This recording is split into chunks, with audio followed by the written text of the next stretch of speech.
থাকবে 10 তলায়, কেউ থাকবে নিচতলায়, না, কেউ খাবে কেউ খাবে না, তা হবে না, তা হবে না। কেউ পড়বে কেউ পড়বে না, কেউ পরিধান করবে কেউ পরিধান করবে না, কেউ গোশ খাবে কেউ মাছ খাবে, আর কেউ না থাকবে। সেই বাংলাদেশ আমরা দেখতে চাই না। খাবো সবাই একত্রিত হয়ে খাবো, শান্তি সুখ করবো সবাই একত্রিত হয়ে শান্তি সুখ করবো, দুঃখ কষ্ট থাকবো তো সবাই দুঃখ কষ্ট একসাথে থাকবো, আরামায়েশ করবো সবাই একই সাথে আরামায়েশ করবো।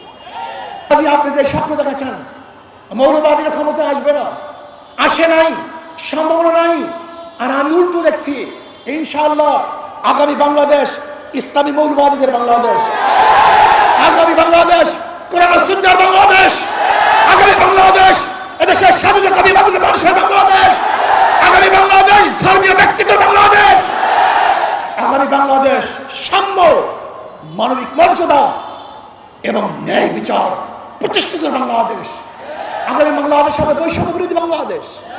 এখানে ধনী গরিব, শিক্ষিত মূর্খ, মুসলমান হিন্দু খ্রিস্টান, যে জেলে তাঁতি কামার মজদুর, যে সমস্ত ব্যক্তি যেখানে যেইভাবে শ্রম দেয় না কেন, প্রত্যেকের অধিকার বাস্তবায়নের বাংলাদেশ।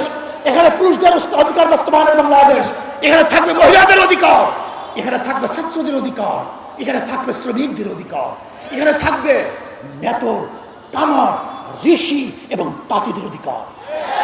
ইসলামী মৌলবাদ জিন্দাবাদ, জিন্দাবাদ, ইসলামী মৌলবাদ জিন্দাবাদ, জিন্দাবাদ, ইসলামী মৌলবাদ জিন্দাবাদ, জিন্দাবাদ। আমরা ইসলামী মৌলবাদ বিশ্বাসী, আমি মুসলমান, আমার মূল ঠিক আছে, আমি মূলকে বাদ দিয়ে রাজনীতি করতে পারি না। 92% মুসলমানদের দেশে ইসলামী মূল্যবোধকে বাদ দিয়ে, ইসলামী মূল্যবোধকে বাদ দিয়ে কেউ কোনোদিন রাজনীতি করতে পারে না, পারবে না ইনশাআল্লাহ। আমরা চাই বাংলাদেশের প্রত্যেকটা নাগরিক সমান অধিকার ভোগ করবে, তারা শান্তিতে বসবাস করবে। আজকে আমি জামায়াতকে বলবো, আপনাদের জন্য সুবর্ণ সুযোগ চলে আসছে, আগামীকালই নির্বাচন হবে না,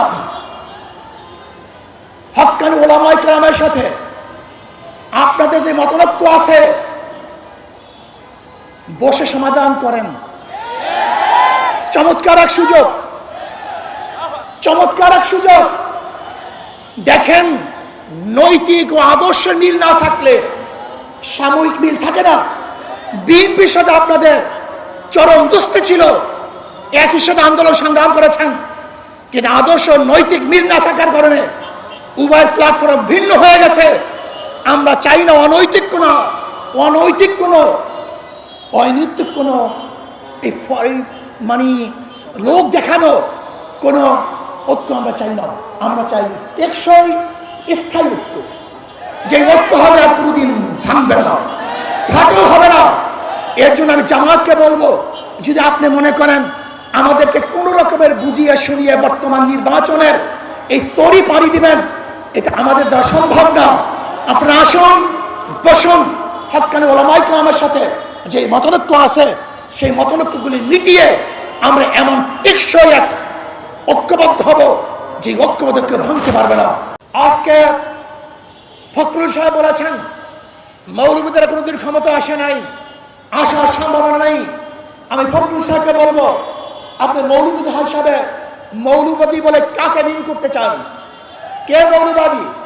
হিন্দু মৌলবাদী, খ্রিস্টান মৌলবাদী, বৌদ্ধ মৌলবাদী না মুসলিম মৌলবাদী?